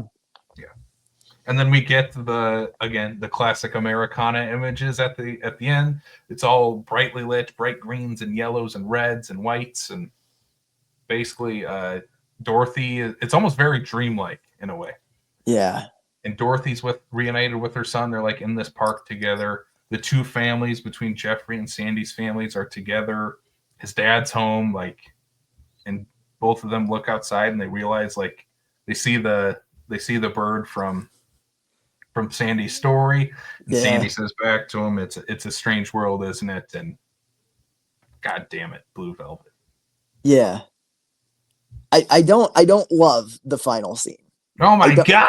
I don't know. Like it played off really weird to me. I was like, okay, I get what you're doing. Like you're going back to like the normal, but the darkness is still underneath and all that, because the bird has like the bug in the mouth and all that. I don't know. I don't love that final scene. Well, I do. I think it's incredible. I think it's the classic Americana bookending this movie between all the gross, grimy. That's fair. Real life. I think I would have. I think just personally, I would have preferred Fade to Black as they're like embracing in the hallway outside the apartment. Boom. It needs that. It Like, needs the. It needs the line. It needs the line. yeah, I suppose so. A I strange suppose world, it isn't it? comes full circle. Yeah, Speaking it, I mean, again, using that line in two very different situations of yep, people are awful and terrible, or versus, hey, our two families are together, we're in love, like this is life. yeah. God, I love this movie. I gave it 4.5 stars. I gave Blue Velvet 4.5. It's damn near. If I very rarely give movies 5 stars the first time I watch them. Yeah. This was close. This was Okay. super Okay. close. But Sam, what retroactively now? What are you giving Blue Velvet? Talking through it, like I said, I'm not a fan of Dennis Hopper's performance. That said, a lot of what we talked about, like there were some things that put some of it into perspective. Like things started clicking as we were discussing through it. I will up my initial rating of 3 stars up to 4. I'll put it. Success. I will say it's on the level of Eraserhead at the very least. So, yes. Well, Sam, you said you didn't love Dennis Hopper in this movie. Would you have loved if Val Kilmer and Molly Ringwald were Jeffrey and Sandy? Because those were two of the names that were originally talked about to star in this movie, but both declined because they said this was pornography. Yeah. No. Well, Molly Ringwald didn't say it. I guess her mom did, according to. Yeah. No. This doesn't work without McLaughlin and Dern. Like this is yeah. I mean, Kyle MacLachlan is basically he's David Lynch's muse. Like, yeah. Well, and he's like such a David Lynch insert. Like you can't. I mean, just like Jack Nance is an insert in Eraserhead. I 100% feel like Jeffrey Beaumont is a David Lynch insert in this movie. yeah. So no. Okay. Blue Velvet. Better than my initial thoughts. Although I will say, still pick a different title song. Disagree. Love the Blue Velvet. Love In Dreams. Thought the music was incredible. Love this movie. Blue Velvet rules. But Sam, we did it. That was a marathon. We did it. That was a marathon. Was. An hour and a half talking about two David Lynch bona fide classics, Eraserhead and Blue Velvet. People out there listening, let us know what you think of both of these movies. Let us know your favorite David Lynch movie. Yeah. I have a feeling since, I mean, you came around to Blue Velvet, I'm going to say we both really loved Blue Velvet. I feel like Twin Peaks we're gonna dig a lot because I've heard that's a great comparison of what to expect with Twin Peaks. I hope it goes a little weirder than what this one did. I've heard it does get weirder. So good. That's one thing that I will say. Like I wanted just a little. I wanted a little more of the upright dead bodies in Blue Velvet, like because that part was just yeah. All right. You wanted a Pabst Blue Ribbon, not a fucking Heineken. Yeah. So many great lines in that movie. Yeah. It's a pretty quotable movie. Sam, what is our next ad read before we Before we move on to Doobie Doing? Sorry, didn't mean to cut you. You're good. Our next ad read is for Turp Boys. You looking for that extra buzz while watching the Texas Chainsaw Massacre? How about melting your mind while watching a David Lynch movie? I don't know if I'd recommend that. I would. Turp Boys Delta 8, 9, and THC gummies, vapes, chocolates, and more has you covered. This plant-based product is made from the purest organic hemp-based extracts and backed by third-party laboratories. You can visit buyturpboys.com/screamsfromthebasement-pod, or if you're watching, just scan that QR code down at the bottom of the screen. And you can use promo code screamsfromthebasement-pod at checkout to save 10% on your order. Thanks for supporting the Basement Boys, Turp Boys. Thank you, Turp Boys. Sam, what do we got next on the show? Well, Casey, it's time for me to ask that question. What have you been doobie doing? I have been doobie doing quite a bit. I have a couple new releases, some classic 80s movies to talk about. But first, I want to talk about this. Screams by Night. Have you heard of it? Yeah. Yeah, I have. You have? It's Okay, a good. thing, yeah. The Screams by Night, halfway to Halloween Con, is our horror con alongside Screams from the Basement, Sam and myself, and our friend John Runyon from Comics by Night. We have teamed up, we have partnered up, we have our forces have combined Freddy versus Jason style to create the Comics by Night halfway to Halloween Con. We might need to tighten up our name a little bit. I don't know. I'm getting a little tongue tied. Yeah. But April 26th in Sioux Falls, South Dakota, that is a Saturday, just a couple months away. We announced our first celebrity guest to the convention. And that's what I want to talk about quick for a second. Yeah. It was a big announcement. Sam, I'm going to let you make that announcement on the pod. Yeah. Who are we bringing in to Screams by Night? Well, if you've listened to this pod, you already know this voice, this face. And if you've watched The Toxic Avenger, you also know this person. That's right. We are bringing the original Toxie, Melvin Junko, the mop boy himself. We're bringing Mark Torgel to Sioux Falls, April 26th at the Social from 11 a.m. to 5 p.m. Mark Torgel will be there signing autographs, hanging out, just chatting it up with fans. And we could not be happier to neither one of us have met him in person yet. And so we're pretty pumped for that alone because he was a fantastic guest on the pod. He wears our shirts to conventions. He's been rocking the Screams from the Basement shirt that we sent him at conventions. Yeah. Hosting like introductions to the Toxic Avenger. He's been amazing. He's been a great supporter of the show, and we can't wait to have him as our first celebrity guest at Screams by Night. So get those. Yep. He has so much stuff to sign too, which is I'm so excited about. He's got Funko Pops and action figures and VHS tapes and DVDs and posters and the stuff that you would want to get signed at a convention like this. He's got it all. And it's going to be an awesome time again, April 26th at the Social in Sioux Falls, South Dakota. Mark Torgel, Melvin the Mop Boy, Melvin Junko, the OG Toxic Avenger himself coming to Screams by Night. Get your tickets now. I'll start putting those in the episode descriptions. So just look down in the episode descriptions and grab your tickets. Only $10 to get you in for the full day. It's going to be an awesome day. Yep, and we've been announcing a lot of vendors too. We've got a huge variety of different vendors. Over 2 dozen vendors coming. Like, and I mean, when I say there is something for every horror fan at this convention, I mean it. There is something for every horror fan at this convention.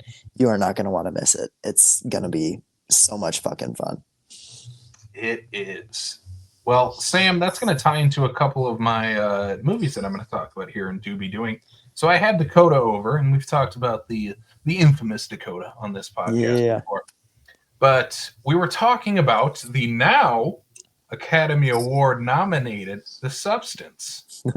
Multiple time Academy Awards. Shout out to The Substance. Hell yeah. And we were talking about body horror and just gross out type movies. And basically I said, I was like, The Substance is it's a big budget version of Society. Of like, Society exists, so The Substance could be nominated for an Oscar was my joke to him. And he's like, I don't know what that is. I've never heard of that. So we immediately popped on Society. This was my third or fourth time watching this movie. I love it more and more. Every single time I watch it, it's nearing that 5-star category for me. I love Society. It's everything I want in a horror movie. If I was ever going to make a horror movie, I couldn't. Society already exists. Like, I can't make one. Like, what I would want to make it's already been made. It's so on the nose for what it's trying to say. It's so weird and abstract, and then by that third act, the shunting is some of the grossest things you could ever imagine in a movie is the Yep. shunting. It is. I love it. 5 It's stars. No, gnarly. no notes. I love Society. So then I asked Dakota, I was like, all right, you want to continue on this body horror train? He's like, yeah. I'm like, okay, you want to go a little more highbrow or a little more lowbrow? I'm like, highbrow, we can go into like Cronenberg territory. Lowbrow, I'm picking out some 80s schlock. He said, let's go lowbrow. So we popped on the original Street Trash. Hell yeah. So I hadn't watched this since watching the remake a couple weeks ago, but yeah, this movie it's not for everyone. Sam, I don't think have you seen the original? I have not seen the original. I loved the new one. Yeah. It's not for everyone. It's very low budget. It's very low brow. Mm-hmm. I'd be curious to hear your thoughts on it. But Okay. god damn, the practical effects in Street Trash are insane. A dude like melts on a toilet. A bunch of bums play football with a severed penis. Like, Street Trash is a bonkers, insane movie that the special effects artist also worked on a movie I'm going to talk about in a second, but she has gone on to work on like critically acclaimed movies. Same with the director of Street Trash would go on to work with like, I think he worked with James Cameron and Yeah. helped shoot a bunch. He was a camera op on, I believe, and oh god, what's that one movie that got nominated for an Oscar? God damn it, now I can't think of it. It's the one that won in like 98, 99. Oh, I have no idea. Crash. Oh yeah, yeah. He was like, I don't know if he was the cinematographer or he was just a camera op on that. But anyway, if you watch the two big takeaways from Street Trash, what I'm trying to get to are the special effects and the camera movement in it, and it's incredible what they could pull off on such a low budget in both of those categories. Like the camera work in Street Trash is insane. So again, I was like, all right, one more movie. He's like, yep. I'm like, all right, let's keep it lowbrow. So we popped on the original Toxic Avenger, and yeah, I love this movie. I'm gonna endlessly rewatch it because it is endlessly rewatchable. The entire time we were watching it, Dakota kept looking at me saying, especially in that first half where they where Bozo runs over the kid. He's like, no, they're not going to do this. Tell me they're not going to. Oh, they do it many times. Yep. That movie is a schlock masterpiece that knows there's no good taste in that movie. It's a deliriously bad taste movie, and I love it for that. Bad taste for everyone. Yep. Cigar Face is maybe my new favorite horror villain of all, or movie villain of all time. I love Cigar Face. The scene in the Mexican restaurant. It's so good. It's so funny. It's so inappropriate. It's the Toxic Avenger. It rules. It's incredible. So much fun. We have a crossover here. I'm going to leave that one for you because I've talked about it on this show before. I'm going to leave our crossover to you. But then I did watch 2 new releases in theaters. Both of these, unfortunately, you had to miss because you were in a Cronenberg movie with brain fog. Yes. The first one is the new release Wolfman from director Lee Winnell. Yeah, I saw everybody's Letterboxd reviews. It's not good. It's not very good, unfortunately. And I love Lee Winnell. For me, he was 3 for 3 going into this. Yeah. Didn't do it for me. It felt like he was sleepwalking through this one. It felt like Blumhouse Universal was like, you owe us one. You got one more to do. Yeah.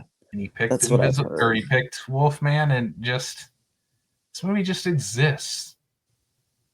Barely. Like, I don't know, it doesn't feel like anyone was invested in it. A pretty bland movie, especially by Lee Winnell standards. Like, we've come to expect some sort of stylistic flair. Yeah. It just doesn't have it. Action set pieces come completely out of nowhere and just don't like there's no build up to them and there's no payoff to them. I don't know. Yeah. It's just not. It's not a very good movie. I I can't. I unfortunately can't recommend Wolfman. I can't. I hate judging a movie by its trailers because there are a lot of movies that have like shit trailers, but are very good. But like everything I've seen about this movie, like Bland. I it didn't nothing in the marketing has grabbed me. And if I can see it in the theater still, I might, but it's also flopped pretty bad. So it might be just like a VOD movie for me, honestly. I Sam. I honestly wouldn't recommend that either.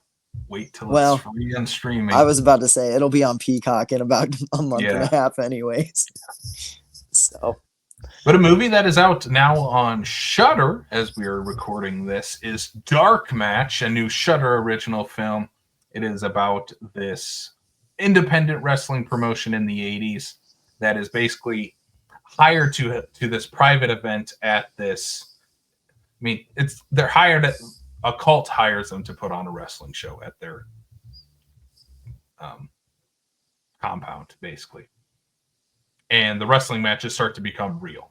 Basically, is the plot of the movie. okay. This movie's pretty fun for the most part, especially if you like wrestling. Chris Jericho plays the villain. He's the Messiah. He's the cult leader in this. I think he's having a blast in it. It's a fun movie. It's a fun movie. I would say that's worth watching on Shudder. I was so happy that the State Theater is continuing to do the Shudder originals on the big screen. One of like maybe 20 theaters I think in the nation that are doing this. This is a And little bit of a 180 from Devil's Bath too. it complete 180. I mean, that just shows the level that Shudder it has on their streaming service. If you have Yeah. something like Devil's Bath, and then the guy who made Wolf Cop makes a wrestling horror movie. Yeah. And I my only thing is I wish it leaned more into the Wolf Cop. Like Sam, have you ever seen Wolf Cop? I've seen the original or Yeah. the first one. I haven't seen the sequel though. Okay. So I mean, you know the tone of that original Oh yeah, movie. it's Yeah. goofy as shit. Yeah. Yeah. I wish Dark Match leaned more into that. It Okay. the final scene leans into Wolf Cop territory, but the rest doesn't as much. I Mm. mean, it's still fun, but it's not like Wolf Cop fun. Yeah. That makes Yeah. sense. I I wish get the what you rest. mean. Yeah, I wish the movie leaned more into that. I would. Yeah, watch it on Shudder. It's definitely worth a watch. Some fun gore gags and yeah, pretty crazy final shot. Nice. But yeah, that's what I've been doing for the past week. Sam, how Nice. about you? What have you been doing lately besides looking like the baby in Eraserhead? um, so I like honestly, the whole week was just I was so brain fogged out that if I would have tried to watch much in the way of new stuff, like it it took me a You need while to to get comfort through my watch it. Yeah, one. Yeah. So I watched a ton of Scooby Doo. I'm talking yeah. like it was it was all Be Cool Scooby Doo. I watched some Scooby Doo Mystery Incorporated. I watched the two live action movies a lot. Like way more than way more than like even on my biggest shopping mall benders, never have I watched that movie as much as I probably watched Scooby-Doo 2 Monsters Unleashed in the last week. So that was my biggest thing. I did have about a lucid 90 minutes where I watched Puppet Master. That was a first time watch. I was initially still, even in my sickness, going to join you on the Baron's Hideout podcast. And that just by the time Wednesday rolled around and we were supposed to record, I was like, that's just not going to happen. I can barely stay upright. So, but I liked Puppet Master. I didn't love it. It's a little bit of a slow movie, but Oh yeah. all of the puppets are really fun. I really love Leech Woman. She was probably my favorite in that one. She's so gross. So gross. But Pinhead. Pinhead was also a lot of fun. All of them were. I love there's a scene at the end where they all kind of like team up as a super group to take Mhm. down someone. And I love that scene. That scene was great. I was like, I wish more of this movie had been Like that. Pinhead's holding the guy's like head down, and like Yeah. tunnelers drilling into him while leeches are falling out of leech. Like Yeah. And like Blade's got his hook in his mouth, holding it open so that Leech Woman can just barf into him. Like it's so and nasty. Jester's in the corner spinning his head around because he Yeah. doesn't have any actual cool He like. doesn't do shit. Yeah. Yeah. But this movie's so weird. I did kind of like how like convoluted it was for a puppet movie. Like I'm just Yeah, like, for a movie what? called Puppet Master, it's not what you would expect. It's kind of like Agatha Christie's, and then there were none, but with a bunch of psychics, and then they just throw puppets in there for good measure, and it's like, oh, okay. Um, but I had fun with it. I was bummed that I wasn't able to talk with you guys. That was a great episode. Yeah, if you want to hear Casey's extended thoughts about it, check out the Baron's Hideout episode because it was good. I listened to it today. So and then this one's not a horror movie. I just really wanted to give a shout out to my boy Sonic the Hedgehog. The third one recently came out, and I love the first two movies. I love Sonic, and the third one is my favorite so far. It's got double Jim Carrey. It's got a surprisingly emotional core, like not like a oh I'm crying or anything, but like I was like oh I'm like emotionally invested in this. Like it's good. Um, you got Keanu Reeves who voices Shadow in this one, and Shadow does the Akira slide on a motorbike up a skyscraper. Like it's fun as hell. So it's not a horror movie, but if you're a '90s video game nerd like me, um, Sonic the Hedgehog 3 it kind of fucked, and I liked that. So The only question I have to follow up on that, because I've seen the first one, I thought it was fun. yeah, Is there less James Marsden in the yeah, sequels? yes, yes.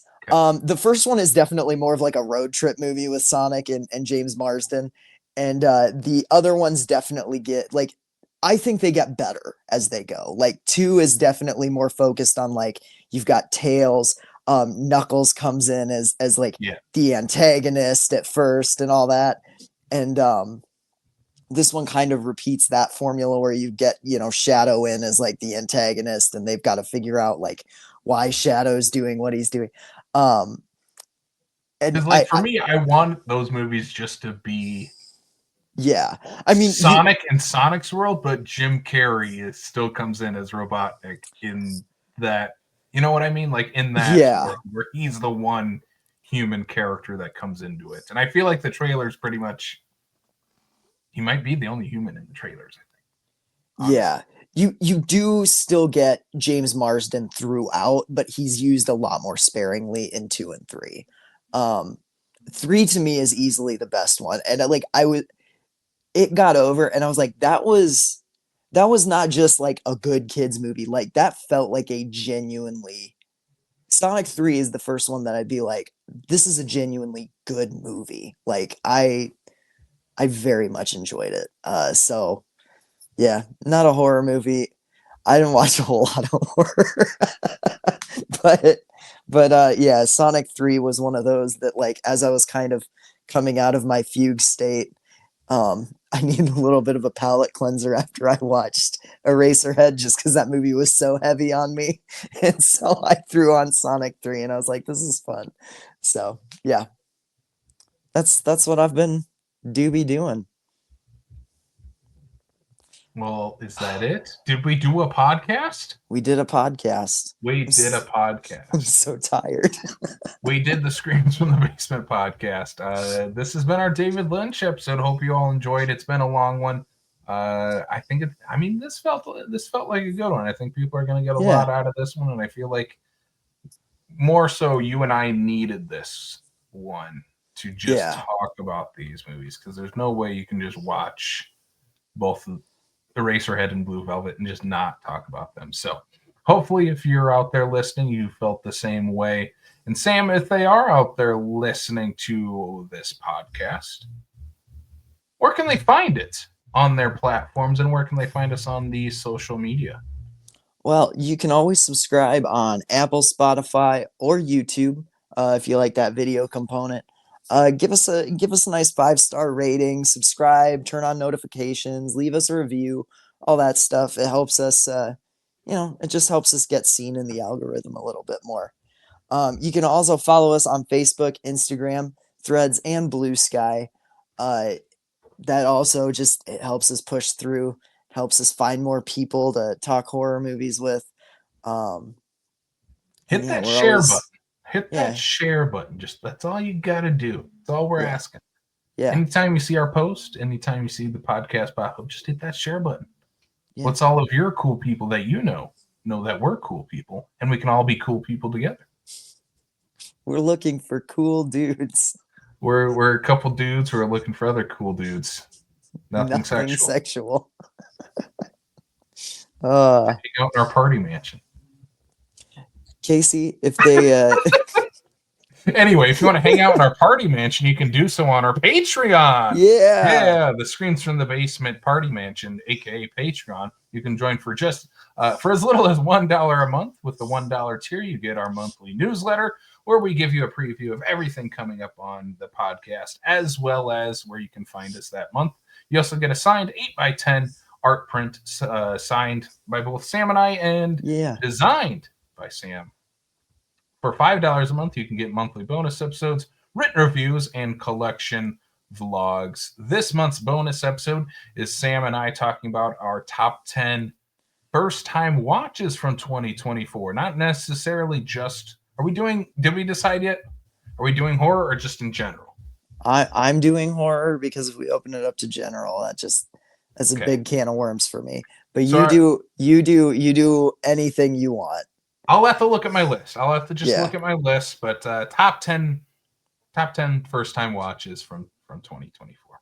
Yeah, first-time discoveries.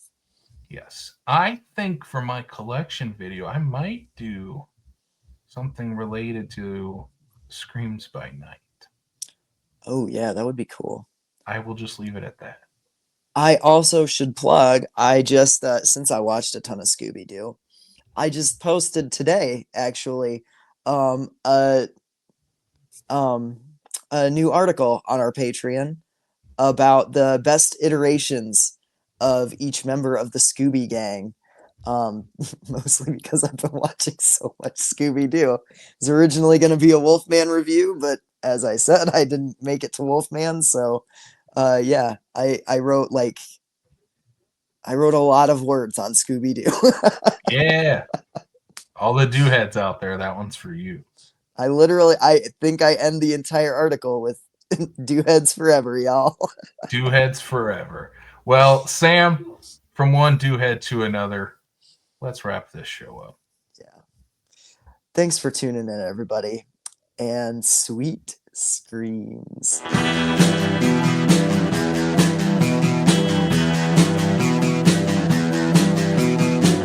You're listening to the Prescribed Films Podcast Network, home to hundreds of hours of free podcast entertainment.